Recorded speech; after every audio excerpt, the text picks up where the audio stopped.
দেখো বন্ধুরা, আমি এখন রান্না করে বসে আছি। হ্যাঁ বন্ধুরা, দেখো আমার রান্না সব জিনিসপত্র।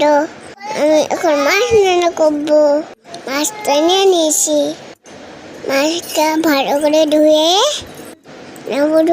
মাখিয়ে এখন আমি মাছটা ভাজা করবো। উনুনে আমি কড়াই বসিয়ে দিয়েছি। আর উনুনে আমি ভাত বসাবো। সবার সাথে থাকো, দেখতে থাকো। আমার রান্না কেমন হয়েছে জানাবে, কমেন্ট করবে, সাবস্ক্রাইব করবে। আমাকে ভালোবাসা দিও। যা মাছটা পড়ে গেল। দেখি তো চুইগারটা একটু খারাপ রাখি। উনুনটা থেকে কড়াইতে নামিয়ে নিয়ে একটু সম্মান দেবো। একটু হাসি পড়েছে, একদম নুনে ঢাকা দিয়ে দেবো। ঢাকনা তুলে মাছটা হয়ে মাছটা হয়ে গেছে।